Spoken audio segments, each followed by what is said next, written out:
Hai, saya Coach Cynthia dari Action Coach South Jakarta. Kami membantu pengusaha seperti Anda untuk meningkatkan profit dan menambahkan waktu supaya Anda bisa menikmati hasil dari bisnis Anda.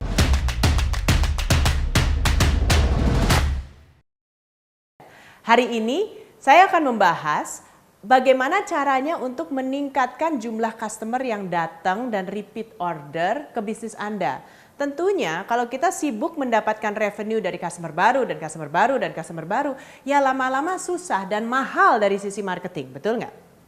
Tapi seringkali kita lupakan bahwa customer itu dulu pernah sering datang, tapi juga tidak kembali lagi, atau kita tidak tahu, tidak punya kendali mereka kembali apa enggak. Jadi kita doing business itu by chance ya, by luck. Ya semoga-moga deh kita hoki gitu kan, kita bisa dapat lagi. Tapi kalau enggak kita nggak ada usaha untuk jemput bola.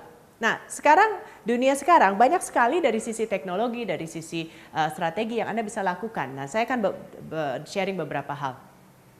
Nomor satu adalah database. Nah Anda nggak bisa meningkatkan jumlah repeat order kalau Anda nggak punya database. Oke, nah kalau kita B2B, database itu otomatis kita punya ya. Tapi pertanyaan saya untuk B2B, apakah database Anda cukup lengkap? Jadi apakah Anda cukup, bukan hanya cuma nama, nomor telepon, email, atau alamat kantor, seperti yang untuk di invoice ya. Tapi adalah database, apa sih kesukaan mereka, apa sih produk favorit mereka, apa sih yang kebutuhan mereka dalam bisnis, apa sih ulang tahun mereka, ya kan, supaya kita bisa lama-lama membuat sebuah komunitas dalam network kita, bukan hanya ya transactional relationship. Hari gini ya marketing sudah agak sedikit berubah. Jadi kalau Anda punya video seperti ini yang dikerjakan beberapa tahun yang lalu, mungkin ini adalah update-nya ya. Jadi zaman dulu, cara marketing dulu belum tentu sama cara marketing yang sekarang. Ada beberapa yang sudah berubah. Jadi database itu cukup penting. Untuk retail lebih penting lagi. Nah, saya seringkali masuk ke bisnis retail tapi nggak pernah ditanyain siapa saya, namanya siapa, paling nama dan nomor telepon. Itu pun emailnya juga nggak ditanyain, atau ulang tahun saya nggak ditanyain, ya. Itu terus abis itu saya nggak dapat apa-apa dari mereka, gitu kan? Cuma ditanyain terus saya pikir diapain ya, gitu kan? Nah sekarang, ayo kita update sekarang dunia sekarang. Kalau Anda retail, mungkin Anda provide wifi kan. Kalau Anda provide wifi, seringkali kan kita cuma dapat password gitu ya. Tapi pertanyaan saya, gimana dari orang yang connect ke wifi Anda bisa dapetin at least nama dan email mereka. Kalau mereka nggak kasih nama dan email, mereka nggak bisa hook up ke wifi. Ya kan? Nah itu kan mereka udah datang, oke mereka beli jus atau beli apa, tapi kan mereka menggunakan fasilitas Anda. Dan mereka butuhkan wifi hari gini kan. Nah, bagaimana caranya dari situ Anda mulai mengumpulkan database customer? Siapa wifi provider Anda yang bisa membantu Anda dari sisi itu? Jangan mau cuman install router terus kasih password. Itu mah free, tapi Anda nggak dapat apa-apa. So think about that. The database that you have itu benar-benar sumber dari kekayaan Anda.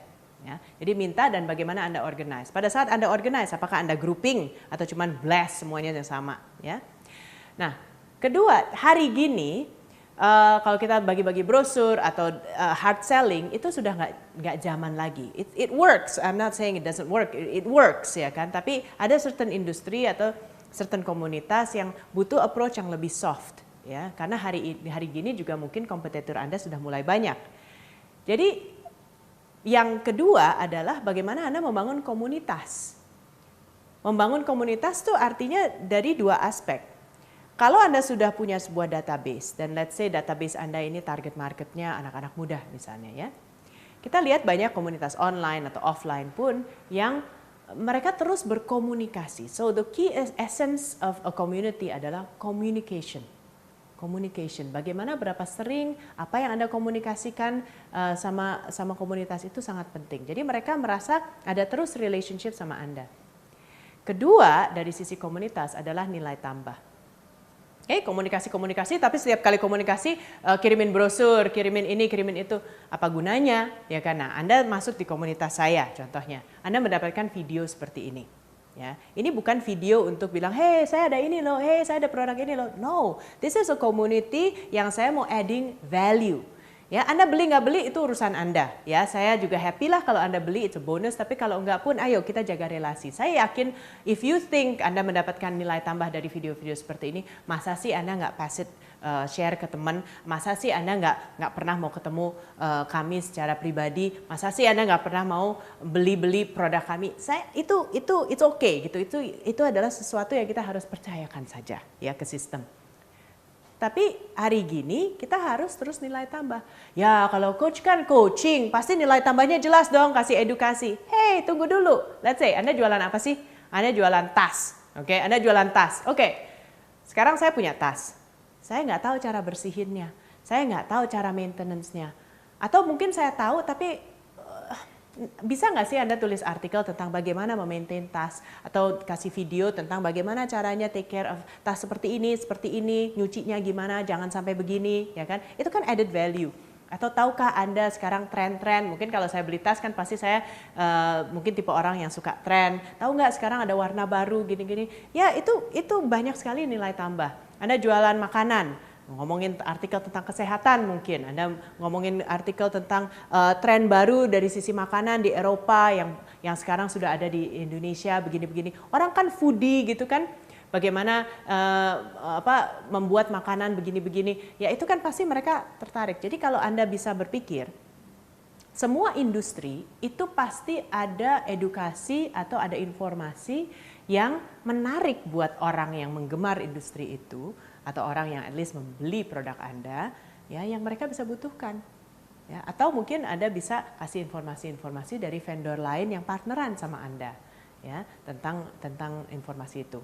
Oke, so itu adalah kita ngomongin komunitas. Hari gini ini sangat penting saya rasa ya. Mungkin dulu kita bagi-bagi brosur aja orang udah balik lagi, atau kita blasting SMS diskon, orang udah balik. Tapi hari gini udah banyak kayak gitu. Jadi Anda harus memperhatikan marketing di level yang di atasnya. Ketiga, insentif untuk datang kembali. Insentif itu harus jelas. Oke, ada insentif ke customer Anda, itu pasti, ya. Tapi juga insentif ke orang sales Anda dan organisasi Anda. Jadi kalau kita ngomong marketing strategy, itu harus win-win-win. Win for the company, otomatis kalau mereka lebih banyak datang, your omset will go up, itu normal. Win for the salesperson atau the employees, ya. Soalnya banyak kan orang begini, orang finance misalnya. Wah, kalau penjualan naik, saya harus invoicing lebih banyak. Wah, kerjaan saya makin banyak. Ah, udahlah. Ya.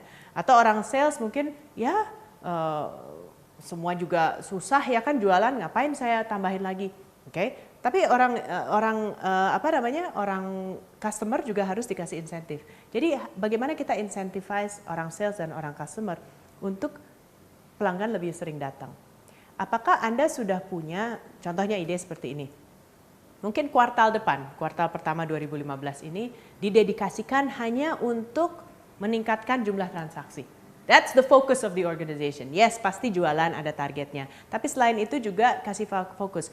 Kalau misalnya di 3 bulan ini Anda bisa meningkatkan jumlah transaksi, kan bisa dihitung kan, jumlah transaksi orang dari sekian ke sekian, ini dapat bonus apa-apa. Ya, hanya untuk 3 bulan. Jadi ada sense of urgency. Ya, ini namanya sales blitz. So you can do that. Ya, itu untuk menginsentifkan orang dalam. Tapi di situ juga ada rolling promosi seperti apa untuk menginsentifkan customer untuk datang lagi. Yang terakhir, ya yang sering kadang-kadang dilupakan adalah variasi produk dan service. Nah, contohnya, saya jualan peti mati. Bagaimana supaya orang datang dan beli lagi? Ya kan kalau mati kan satu-satu, ya kan? Masa bilang misalnya ada suaminya meninggal, terus habis itu saya udah selesai jualan peti mati untuk suaminya, terus saya tanya sama istrinya, ibu mau meninggal juga, mau buy one get one free? Nggak mungkin kan? Ya, jadi ada beberapa industri yang menurut Anda sekarang ya, tapi industri saya cuma ada satu produk. Saya mau nantang Anda, masa sih? Sekarang kalau saya jual peti mati, dulunya saya hanya jual peti mati. Saya bisa jual apa lagi? Apa sih kebutuhan target market Anda dari sisi itu? Masa funeralnya cuma ada peti mati? Enggak dong, kan perlu dekorasi, perlu bunga, perlu mungkin perlu mungkin transportasi, ya kan? Mungkin perlu juga peminjaman kursi, mungkin perlu sewa gedung. Nah, Tapi coach, nggak mungkin kan saya ekspansi bisnis Anda, saya mau fokus hanya untuk perlengkapan peti mati. Oke, kalau itu strategi Anda nggak mau bisnis Anda gede, nggak masalah. Tapi, kalaupun Anda punya visi hanya buat peti mati itu, nggak apa-apa. Tapi kan bisa kerjasama sama toko bunga. Tapi kan bisa kerjasama dengan toko travel, ya, atau bisnis travel. Bisa kerjasama dengan gedung.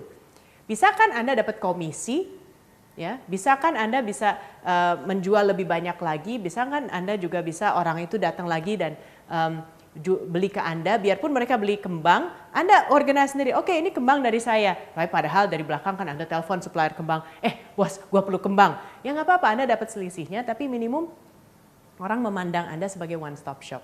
Nah disitulah Anda bisa, mereka dapat kembali lagi dan kembali lagi. Nah kalau bisnis peti mati aja bisa digituin, apalagi bisnis Anda. Oke?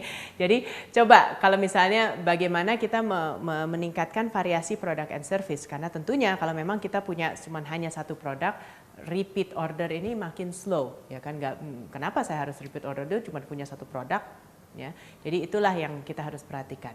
Oke, kayaknya banyak PR-nya nih ya, jadi saya berhenti di sini dulu. Sampai ketemu lagi di video berikutnya. In the meantime, coba pikirkan, apakah repeat order Anda pertama sudah diukur, kedua sudah tinggi, ya setinggi-tinggi mungkin untuk industri Anda, ya.